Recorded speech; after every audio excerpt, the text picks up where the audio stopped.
เนาะเฮาสองคนกับสิมานั่งเว้ากันเนาะเรื่องผู้บ่าวทางฝั่งไทยเนาะผู้บ่าวทางฝั่งไทยว่าสั่นเห็นคอมเมนต์หลายคอมเมนต์เขามักถามว่าเป็นยังสาวลาวจึงมักเอาผัวแต่น้อยตามชนบทเขาจะถามได้เนาะสาวลาวคือมักเอาผัวน้อยอายุ14-15ก็เอาผัวก็ย้อนว่าบ่มีเนาะอยากเอาเนาะ1บ่ได้เฮียนเนาะ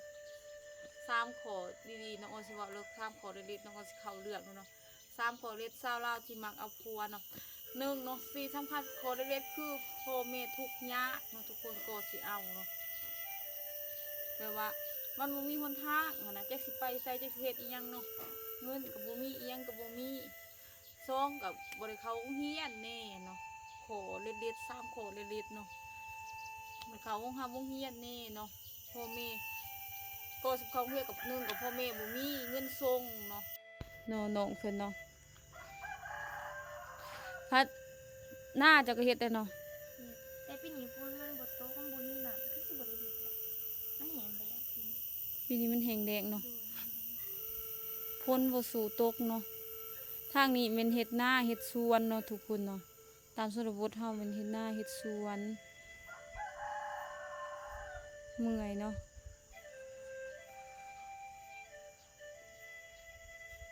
เมื่อยนำการหาเงินเนาะเงินก็จักสิหาจังได๋ยามนี้บ่มีตัวเงินใช้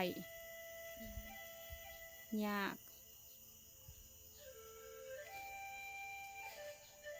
ใครจักมื้อแหละ ข้างนอกเหนือเลยไม่ทันเศร้า 5-6 มื้อแล้วมันดะลูฝนตกบ่แห้งเฮามันปล่อยมากก็พอได้เป็นไข้เป็นหวัดเป็นไอพอปานนั้นเนาะทุกคนเนาะแต่ว่าหมากกะเพอยู่เฮือนน้องเพิ่นโคตรหมากเลยเนาะจะพาไปเบิ่งนิติหมากกะเพทางนั้นเบิ่งคันไดเฮือนเพิ่นโอ้สิหาลูกเคยคันไดลูกเคยนี่คือสิได้ตอกเนาะอันนี้บ่มีลูกเคยมาตอกให้เนาะข้างในเฮือนก็มุ่นเบิดเนาะไก่ตอดบ่ลายเนาะไก่จ้ะเนาะถ้ามี FC มายามเจ้าจะสิต้มบ่ไก่ให้ FC กินต้มเนาะต้มไก่เป็นอยู่บ่เป็นไก่แม่เพิ่นได้หลายเนาะผู้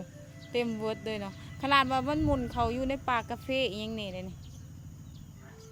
น้องเพิ่นผู้หนึงเขามักเลี้ยงไก่เนาะเพื่อนเพิ่นกับประมาณนี้เลยเนาะทุกคนน้องเฮาสองคนกับสิมานั่งเว้ากันเนาะเรื่องผู้บ่าวทางฝั่งไทยเนาะผู้บ่าวทางฝั่งไทยว่าสั่นเห็นคอมเมนต์หลายคอมเมนต์เขามักถามว่าเป็นยังสาวลาวจึงมักเอาผัวแต่น้อยตามชนบทเขาจะถามได้เนาะสาวลาวคือมักเอาผัวน้อยอายุ14-15ก็เอาผัวก็ย้อนว่าบ่มีเนาะอยากเอาเนาะ1บ่ได้เฮียนเนาะ3ข้อดีๆน้องออนสิเว้าเลิก3ข้อเด็ดๆน้องออนสิเข้าเรื่องเนาะ3ข้อเด็ดสาวลาวที่มักเอาผัวเนาะ1เนาะสิ่งสำคัญข้อเด็ดคือพ่อแม่ทุกข์ยากเนาะทุกคนก็สิเอาเนาะแบบว่ามันบ่มีหนทางนะจักสิไปไสจักสิเฮ็ดอีหยังเนาะเงินก็บ่มีอีหยังก็บ่มี2ก็บ่ได้เข้าโรงเรียนแน่เนาะข้อเด็ดๆ3ข้อเด็ดๆเนาะบ่ได้เข้าโรงเรียนแน่เนาะพ่อแม่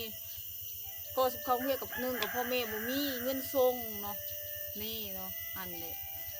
พอสุดท้ายก็ย้อนอยู่ขาดแบบว่ามันบ่มีหม้องเวียกเฮ็ดงานทำเนาะทุกคนเนาะเวียกเฮ็ดก็บ่มีมันบ่คืออยู่ในเมืองในนาเนาะในเมืองเนี่ยว่าเขามีโรงจักรโรงงานไปเฮ็ดเวียกอยู่หันอยู่นี่ได้อยู่ตามชนบทมีแต่ไปรับจ้างเสียหญ้าเนาะบางเทื่อก็มีไผดอกทนทานตากแดดตากฝนตากลมเนาะ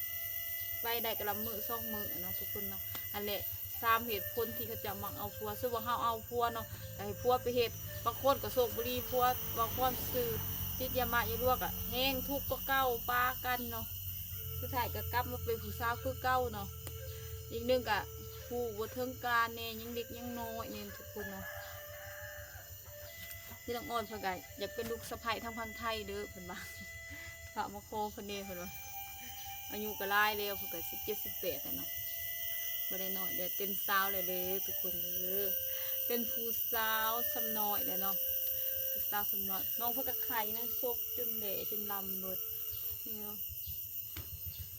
เป็นว่าเงินซื้อยากับบ่มีใครสิให้เลยเห็นว่าอีต้นน้องเพิ่นดีเนาะเราสองคนก็มานั่งอยู่สวนผักเพิ่นเนาะมันยุ่งก็หลายๆเนาะยุ่งครบเลยนี่เนาะจะขายไม่ได้จักมื้อเลยจ้ะ หาไม่มีอะไรเลย มื้อ บ่เป็นเสา คือว่าเขาว่าจะเจ้าก็อยากอยู่เป็นลูกไผ่ทางฝั่งไทยค่ะเห็น FC คอมเมนต์ถามไปหาน้องออนนี่น้องออนชาวไซกงนี่หลายคนก็ถามหาเจ้าก็ขอบใจเด้อทุกคนที่ถามหาน้องเพิ่นเนาะโอ้เลดก็ออกเนาะทุกคนเนาะฝนก็บ่ตกเลดก็ออกเนาะน้องว่าปีนี้จะสิได้กินข้าวจักบ่เนาะแต่ว่ามันแห้งแล้งนะทุกคนฝนแห้งแล้งเลยเนาะเพราะว่าทั้งวันเจ้าทั้งวันเขาก็คือกันเนาะบ่ตกเนาะ แหงแรงอยู่จะประซักแล้วก็แหงเทแหงมาแหงอีดีอีโดเนาะแหงแรงอีดีอีโดอู้เมื่อยเนาะทุกคนเนาะมีแต่ไปหาผัวทางฝั่งไทยเอา มีแต่งูทางเดียวเนาะเพราะว่าเป็นยังน้องออนจังเบาเกี่ยวกับไทยเป็นไทยเนาะส่วนลาย FC ของน้องออนเมนเป็นคนไทยเนาะน้องออนเป็นยังจังแบบว่าโยงประเทศไทยแท้ๆสินะเพราะว่าเขาเจ้าว่าเคยถิ่มปลาน้องออนแต่น้องออนเฮ็ด YouTube มาเพราะว่าน้องออนสิมีปัญหาเอียงทุกสิ่งทุกอย่างน้องออนในอ่านคอมเมนต์ FC ทุกคนน้องออนกับแบบว่ามีความรู้สึกแบบว่าอยากลุกเฮ็ดเวียกอีกนะทุกคนเห็นเป็นกำลังใจให้น้องตลอดเนาะก็ขอบคุณ FC ได้หลายๆเลยที่เข้ามาให้กำลังใจเนาะเห็นคอมเมนต์หลายคอมเมนต์มาหาสาวสิกองใครก็น้องออนก็พยายามมาถ่ายคลิปน้องเพิ่นตลอดเนาะอัปเดตสถานการณ์ตอนนี้น้องเพิ่นก็บ่สบายน้องก็บ่ได้ถ่ายคลิปนำเพิ่นลงไลน์จังหน่อยกับเมื่อเลยเนาะ น้องเพิ่นบ่ค่อยสบายเดี๋ยวมื้ออื่นฮือเดี๋ยวน้องเอามาถ่ายใหม่ๆเนาะขอบใจทุกคนเด้อที่ซัพพอร์ตน้องเพิ่นเนาะพวกน้องเพิ่นก็เงางอยเนาะสงสัยคิดฮอดผู้ว่าวแหละก็ผู้ว่าวทั้งฝั่งไทยแหละ ผู้ว่าวทั้งฝั่งไทยบ่มาหาจักเทื่อเนาะว่าสิมาหาบ่เห็นสิมาเนาะผู้ว่าวก็หลายผู้ว่าวหลายคนก็ว่าย่านชาวลาวตัวจังซั่นจังซี่จักไผตัวไผเนาะตัวนี้มันทันได้ฮู้เทื่อผู้ว่าวตัวได้เนาะ ย่านแต่ว่าซาลาวคิดตัวนะซาลาวบ่ได้คิดตัวดอกเนาะเขาจริงใจกับจริงใจเขาจริงใจมากเฮาก็จริงใจกลับเนาะแต่ว่าเพกันได้บ่ค่อยว่าคันมาตัวก็บ่ฮู้กันจักสิตัวกันยังเนาะพี่หลอกพี่อดีตคนหลอกคนไอ้ก็ของว่าบางคนก็บ่เจอฮักแท้บางคนก็เจอเนาะฮักแท้เนาะก็แล้วแต่สถานการณ์เด้อทุกคนเด้อชาวลาวก็เป็นหยังหลายคนมักหนุ่มไทยมักชาวลาวแต่ว่าชาวลาวก็มักคือกันเนาะหนุ่มไทยเนาะ ไทยลาวเราเป็นพี่น้องกันเนาะ เป็นแฟนกันกันไรนะบ่ว่าแต่เป็นพี่น้องกันเด้อทุกคนเด้อ เป็นแนวอื่นกันไรเนาะว่าซันน้องเพิ่นก็เงาเนาะเพราะว่าน้องเพิ่นบ่สบายเนาะน้องเพิ่นไข้คือว่าเฮามาผิดช่วงเนาะ